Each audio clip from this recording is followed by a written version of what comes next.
Hello, my name is Joseph Alukal. I'm a urologist practicing at Columbia University in Manhattan. We'll be speaking today about alternate indications for testicular extracted sperm in the patient who does have ejaculated sperm, and we can review the data as to which patients this is indicated in and why. So to give you some background, certainly the first and most common reason somebody is going to be considering this question, why would I want to obtain surgically extracted sperm, testicular sperm, when the patient provides ejaculated sperm in a sample? The most controversial question in this regard has to do with sperm DNA damage and elevated sperm DNA fragmentation indices. To offer a little bit of background regarding sperm DNA damage testing, this is a test where the result is worse if you have a higher score. So in most laboratories, the normal threshold for this test is somewhere in the high 20s. A percent score of 27% fragmented, 30% fragmented. These are the thresholds for what's considered normal, again with a lower score being better, and above 27, above 30 potentially being abnormal. There's lots of different ways to check the test, and that's appropriate for a different discussion. But if you're using a laboratory that commonly performs the test and who has validated their results internally, it's reasonable to check sperm DNA damage levels and anticipate that they have some meaningful impact with regard to reproductive outcomes. There's numerous data out there suggesting that elevated sperm DNA fragmentation results portend poorly with regard to both pregnancy outcomes and natural conception, as well as IVF outcomes. There is also strong data that shows that we can manipulate sperm DNA fragmentation results to the good. We can improve them through correction of a varicocele with surgery if the patient has a varicocele, through the use of antioxidants, and through smoking cessation. And so these are things that we should be counseling our patients about when we see them in the clinic. In terms of surgical sperm extraction, what are our options? I'm generally trying to get people to think of this in terms of what we're doing for our patients who are azoospermic.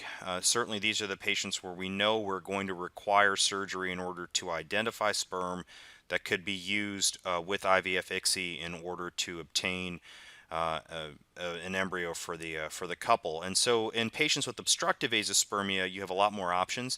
You anticipate that there are numerous sperm easily found within the testicle, and so you can move forward with open testicular sperm extraction. You can move forward with a needle aspiration from the testicle. You can move forward with sperm obtained from the epididymis, either through open surgery with the use of a microscope or with a needle aspiration as well.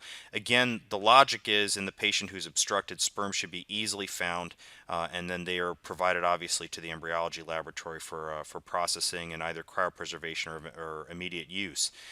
In the patient who has non-obstructive azoospermia, and in this case obviously you're dealing with the much more difficult question of not only are there no sperm in the ejaculate, there are potentially no sperm in the testis to be found, and no great testing that we can currently offer people that will help us to know where our sperm in there to be found or not.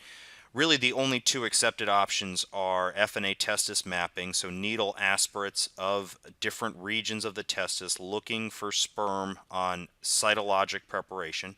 So keep in mind that's a diagnostic procedure, that's not a therapeutic procedure. If you find sperm localized to one region of the testis, you can then follow up with a directed TESE looking for sperm in that region. The alternate option is microdissection TESE, and the data for these two procedures largely comes from Drs. Turek and Schlegel, and there's numerous other references on this topic as well. What do we need to know in anticipation of surgical extraction of sperm? It's that the sperm we find, if we do find them, will need to be used with IVF ICSI. There's no way around that. And as well, you need to have made a determination with the couple. Are we going to do this in advance of her egg retrieval, of her IVF cycle, in which case we'd cryopreserve any sperm that are found? Or are we going to coordinate this and try and do this at the same time as the female partner's egg retrieval? And of course, there's pros and cons to both these approaches. Certainly doing an in advance and cryopreservation of the specimen approach is difficult if you find very few sperm. You may not anticipate or be able to guarantee that they're going to survive cryopreservation and eventual thawing. Alternatively, the issues with coordinating the sperm extraction include both the logistical difficulties to the couple. They'll both be undergoing a procedure in all likelihood during the same day. Additionally, there needs to be a plan in place if no sperm were to be identified with surgery. So, are we going to have arranged for donor sperm as a backup option for this couple, or are we going to anticipate that her oocytes will be cryopreserved?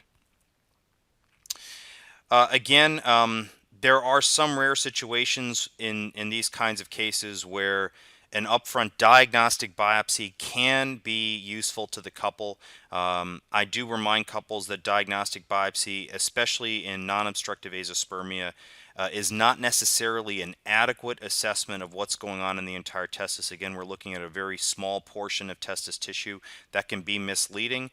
The one way a diagnostic biopsy can be useful is if you do see a pattern that leads you to believe, oh, there actually are some reasonable number of sperm here to be found. Needle aspiration in those kinds of patients is going to be inadequate as well. And again, this discussion of what are our backup options going to be, this should be had prior to the patient undergoing an attempted surgical sperm extraction. And like I said, when do I need to be planning for this? Obvious obstructive cases where there's no opportunity to correct or undo the obstruction. This includes congenital bilateral absence of the vas deferens, prior radical pelvic surgery for cancer, including radical prostatectomy or cystoprostatectomy, and alternatively in any patient where I know the patient to have non-obstructive azoospermia. What are some alternate situations in which I could consider sperm extraction? And again, we'll review the data as to why this might be indicated for specific patients. So an elevated or an abnormally high sperm DNA fragmentation result or index, repeated IVF failures, occasionally patient production issues, the patient who has difficulty providing an ejaculated sample, the preference of the clinic or the lab on some occasions, although I would always argue to a lab if the patient's able to provide an ejaculated sample, they should at least make an attempt at IVF using that sample prior to us discussing TESE, regardless of the lab's preferences. And we should always keep in mind that if we're going to obtain surgical sperm in these cases, we preclude the option of standard IVF. So surgically extracted sperm absolutely require ICSI in order to fertilize an egg. And we are sometimes, not always, but many times, talking about people who do have poorer sperm counts. Occasionally you'll encounter this situation in somebody who's entirely normospermic. But so for that reason, the clinic or the lab needs to be aware that they may not necessarily get the same sort of yields from testicular extracted sperm that they would if, for example, you were simply doing this procedure in somebody who was obstructed. So what are the data that are telling us that it might be reasonable for us to think about this? When we talk about elevated DNA fragmentation index results, certainly the first study that indicated to us that this had some potential utility came from Greco and colleagues out of both work done in Italy, Spain, and France. And they looked specifically at this question in the early 2000s. So couples who had otherwise normal or near normal semen parameters, elevated levels of sperm DNA damage, and then went on to testicular sperm extraction, and ultimately, of course, required IVF ICSI with that, and what occurred in this very specific cohort of patients. So certainly the first and most important sort of limitation of this study is the fact that it's a retrospective analysis of patients who'd presented to these clinics and only sort of ended up in this situation through time and repeated IVF failures. They did report statistically significant improvements in IVF success rates in a very limited number of patients. Obviously, it was only 18 patients who fit their very specific sort of criteria. And then as a result of this, there were a number of other smaller series that came from different laboratories around the world, establishing for the most part similar trends. There is a very important confounder that needs to be considered. Of course, we are dealing with couples that present to high volume IVF centers and have repeated IVF failures. Does this become less of an important discussion in the couple that very easily navigates an IVF cycle with healthy euploid embryos obtained very easily? Of course, this probably is not going to come up in discussion. Of course, that couple, the male partner may not ever be suggested DNA fragmentation testing of a sperm. And so over time, I think there became a very specific and narrow role for TESE in these kinds of patients.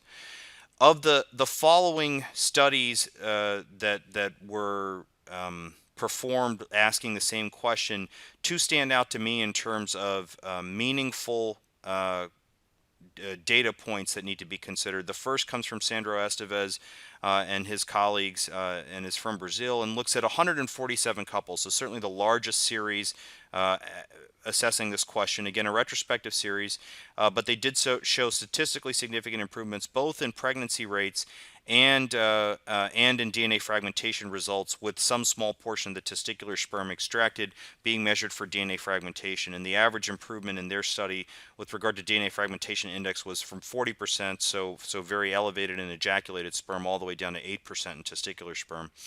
A series from Cornell looking only at 24 couples, again did see both statistically significant improvements in DNA fragmentation index and in pregnancy rates, but no change in terms of live birth rates. And again, a very small and select cohort of patients, but maybe better characterized data than had been existing in some of the other small series as well.